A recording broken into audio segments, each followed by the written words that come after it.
the material of an AP class should technically be at a college level. So it's an advanced placement course, meaning the student has excelled or shown a lot of promise in the particular field. So an AP class has requirements that are more rigorous. So generally a class that's AP will be more difficult, it will have more work, and there's going to be extra steps for students to succeed there.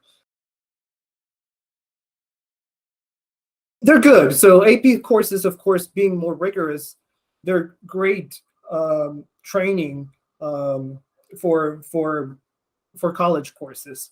Beyond that, they're also, contribute to what we call class rigor. And class rigor is one of those things that are very important when it comes to the application process, right? When a student is applying to colleges, admissions officers will look at GPA, of course, as one of the driving things is going to be GPA. But the second thing, I think it's going to be class rigor, academic rigor. Which classes is the student taking? Is the student pushing him or herself to the best of their ability and to the context of their high school? And many times that means taking the most difficult courses, which are generally in most schools AP courses. So there's a great benefit in taking AP courses in high school. They also translate into credit courses depending on the school and depending on the AP exam score that you get. You could also get credit for like university credit once you go into university. That can save up. You can save up a little bit of money with that and time. Yes, there are different systems. So the AP system is different from the IB system. You will identify whether your school has AP courses, IB courses, or an IB program, or both. Generally, this is going to depend a lot on the school, but in most cases, a school that has an IB program might not have that many AP courses. There's difference in the way that the courses are thought about, but in most cases, they're the most selective choices that students will have in terms of taking courses in high school. It doesn't matter which one you take over the other.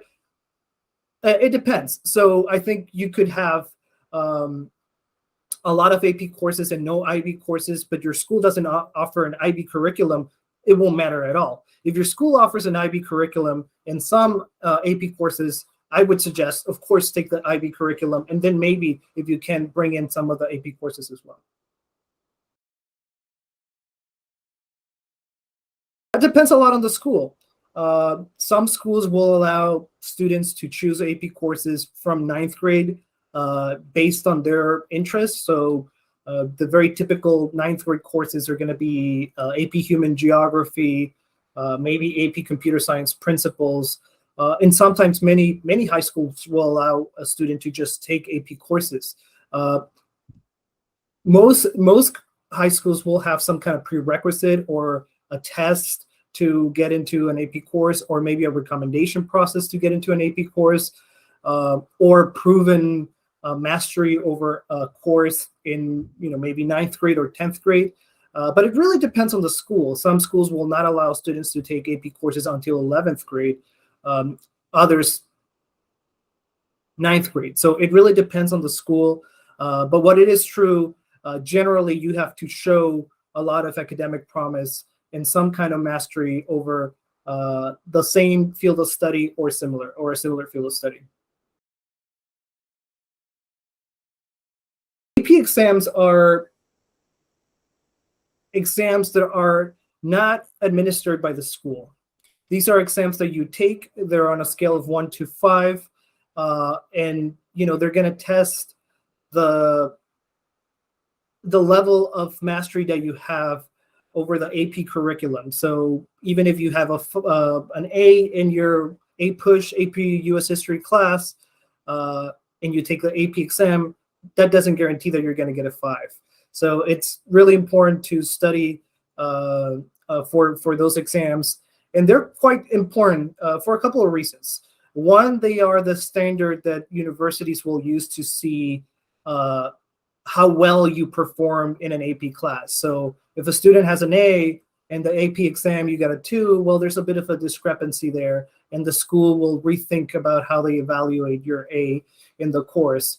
And so it's important to perform well for that reason, but also for credit reason. Most universities will give you credit for the AP course if you received a 5, sometimes a 4, or usually a 5 or a 4.